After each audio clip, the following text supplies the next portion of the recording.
বিশিষ্ট কথাশিল্পী অসম সাহিত্য সভাৰ প্ৰাক্তন সভাপতি পদ্মশ্ৰী ইমৰান শ্বাহ ছাৰৰ আজি 93 সংখ্যক উপজা দিন আৰু এই উপজা দিনটোত মই ইমৰান শ্বাহ ছাৰৰ কাষত আছো আৰু পোনপ্ৰথমে মই ইমৰান শ্বাহ ছাৰলৈ উপজা দিনৰ আন্তৰিক ওলগ জনাইছো।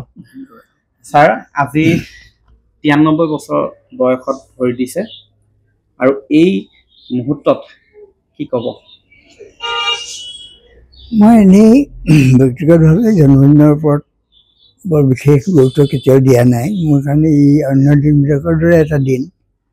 কিন্তু অৱশ্যে 93 সংখ্যক জন্মদিন হিচাপে মোৰ যথেষ্ট বয়স হ'ল বুলি উপলব্ধি হৈছে এতিয়া। গতিকে সেইটোৱে আৰু তাৰ বাহিৰে বৰকৈ ক'বলগীয়া কিবা আছে বুলি মই ভবা নাই। আমাৰ প্ৰজন্মৰ প্ৰতি কি আহ্বান জনাম ছাৰ আজিৰ দিনটোত? এইটো এটা প্ৰজন্ম সম্পৰ্কত যিবিলাক কথা কোৱা হয় এইবিলাক সাধাৰণতে একো আপেক্ষিক সন্দৰ্ভ। কাৰণ এটা স্তৰ যেতিয়া মানুহ পাৰ হৈ যায় নতুন মানুহ আহে আৰু এই মাজৰ সময়খিনিত বহুত পৰিৱৰ্তন হয়, নতুন নতুন বস্তুৰ আৱিষ্কাৰ হয়, নতুন নতুন কথা বতৰা চলে। গতিকে নতুন মানুহখিনিয়ে সেইটোৰ লগত নিজকে খাপ খুৱাই লৈ আগবাঢ়ি যোৱাটোৱে কৰ্তব্য। তাৰ বাহিৰে বৰ উদ্বিগ্ন হ'বলগীয়া একো কথা নাই। মাত্ৰ এটা কথাই চাব লাগে, কেতিয়াবা জাতি বা সভ্যতা বা বিশ্বৰ কাৰণে যিটো মানে তললৈ যোৱাৰ এটা প্ৰৱণতা যেতিয়া দেখা যায় তেতিয়া নতুন প্ৰজন্ম সাৱধান হোৱা ভাল। আৰু সেইটো তেওঁলোকে শিক্ষাৰ জৰিয়তে আহৰণ কৰিব পাৰে। গতিকে শিক্ষাৰ ওপৰত গুৰুত্ব দিব লাগে। ছাৰ সাম্প্ৰতিক সময়ছোৱাত নতুন প্ৰজন্মৰ ভাল বেয়া দুইটা দিশেই দেখা যায়। কোনটো দিশে আপোনাক ভাল?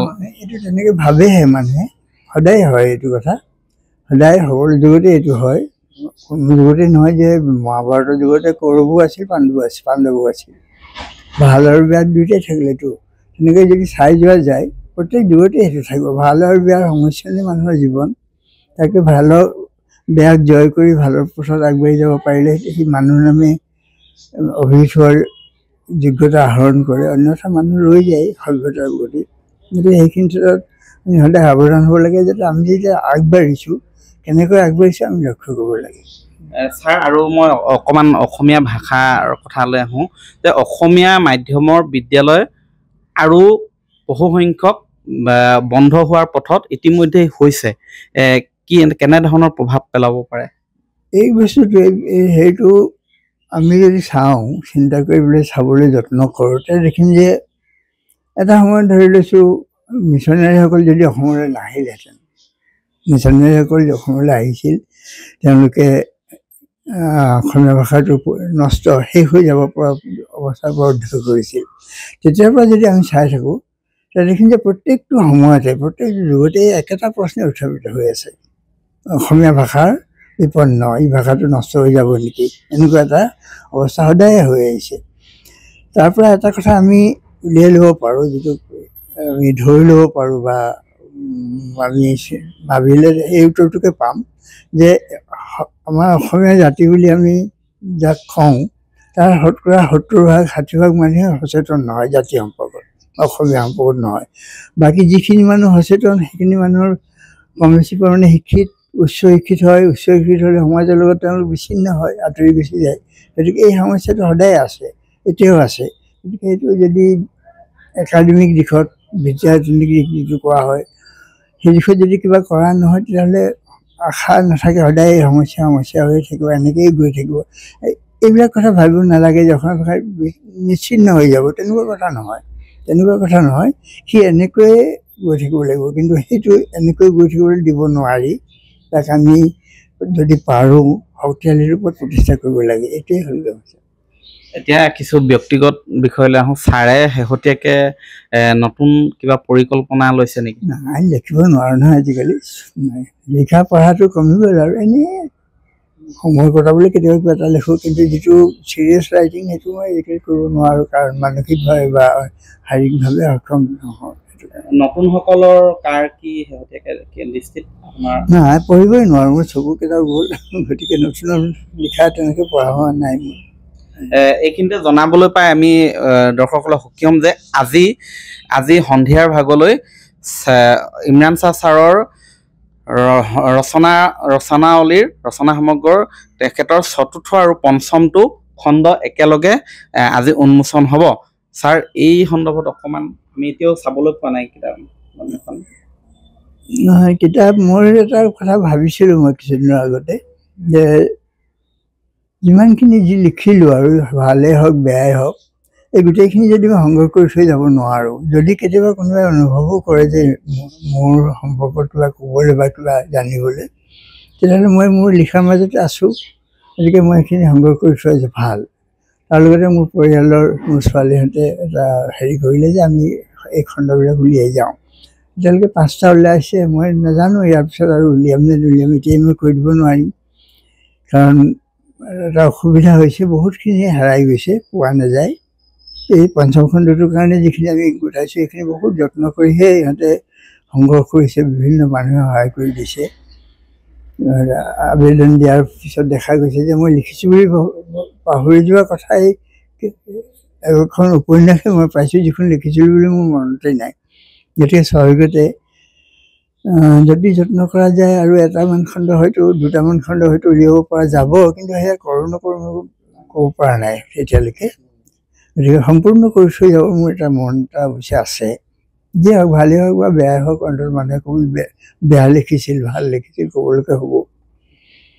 ছাৰ, এতিয়া দেখা যায় যে ইলেক্ট্ৰনিক মাধ্যমৰ ব্যাপক প্ৰভাৱ, সামাজিক মাধ্যমৰ ব্যাপক প্ৰভাৱ, তাৰ মাজত কিতাপৰ পঢ়াৰ যিটো পাঠকৰ সংখ্যা, কিতাপ আকাৰে পঢ়া পাঠকৰ সংখ্যা হ্ৰাস পাইছে বুলি অকণমান অনুধাৱন কৰে নেকি ছাৰ? এইটো সদায় হৈ থাকে, এইটো সমস্যা আজিৰ নহয়, এইটো সদায় হৈ থাকে, সদায় আছেই এইটো সমস্যা। এতিয়া আমি যদি শংকৰদেৱৰ দিনলৈ চাওঁ ঘূৰাই, তেতিয়া দেখিম যে সেই কালত বা তাৰো আগৰ কালত এই যিখন সাঁচিপাতৰ পুথিত লিখি পেলাইছিল তেওঁলোকে, সেইখনে ঘূৰি ফুৰিছিল গোটেই দেশ। কেতিয়াবা হেৰাইছিলোঁ, মহাপুৰুষজনাই লিখা বৰগীত কংস পৰিলেনে বাৰু, জ্বলি শেষ হৈ গ'ল, সেইবোৰতো হেৰাই গ'ল। গতিকে এই যিটো পাঠৰ সমস্যাটো, এই সমস্যাটো সদায় থাকে, সেই সমস্যাটো সদায় থাকে আৰু এইটো এতিয়া একে ধৰণে আছে। আৰু তাৰ সমাধানো এই পাঠকেই কৰিব বা ৰাইজেই কৰিব সদায়। আমি সময়লৈ বাট চাব লাগিব আৰু কি হয়। ছাৰ, এতিয়া দেখা গৈছে এইবাৰ কিতাপৰ বৰ্ষ হিচাপে এইবাৰ উদযাপন কৰাৰ কথা কৈছিলে অসম চৰকাৰে, ইতিমধ্যে কেইবামাহ পাৰ হৈ গৈছে। এই সময়ছোৱাত আমাৰ প্ৰতি, চৰকাৰৰ প্ৰতি কি আহ্বান জনাব? মই চৰকাৰ সম্পৰ্কত মই একো মন্তব্য কৰিব নোখোজোঁ, কাৰণ চৰকাৰৰ ডিপাৰ্টমেণ্ট থাকে, এডুকেশ্যন ডিপাৰ্টমেণ্ট থাকে, সেই ডিপাৰ্টমেণ্টে নিৰ্দিষ্ট ঘৰত কাম কৰি যায়। এনেই যদি কেৱল কিবা এটা কাৰণে, কিবা এটা উদ্দেশ্য পৰিণতভাৱে যদি কিবা কৰে, সেই বিষয়ে মোৰ ক'বলৈ একো নাই। কিন্তু মই এটা কথা ক'ম যে আমাৰ জন্মৰো আগত ওলোৱা 2-এখন কিতাপ আমি দেখিবলৈ পাওঁ, যিবিলাক চৰকাৰৰ শিক্ষা বিভাগে প্ৰকাশ কৰি উলিয়াইছিল। আৰু আমাৰ জন্মৰ কালটোৰ ভিতৰত আমি শিক্ষা বিভাগে প্ৰকাশ কৰি উলিওৱা কোনো কিতাপ দেখিবলৈ পোৱা নাই। এই যোৱা 70 বছৰ বা 80 বছৰ পিছত আমাৰ বোলে এডুকেশ্যন ডিপাৰ্টমেণ্ট অফ আছামে এইখন বোলে গৱেষণা গ্ৰন্থ প্ৰকাশ কৰি উলিয়ালে, দেখা নাই। এই গৱেষণা গ্ৰন্থ যদি নোলায়, প্ৰকাশ কৰি তেওঁলোকে কি কৰিব বাৰু? সেইকাৰণে কৈছোঁ, এইটো দিশত মোৰ ক'বলৈ একো নাই। তৰুণৰ প্ৰতি কি আহ্বান জনাব?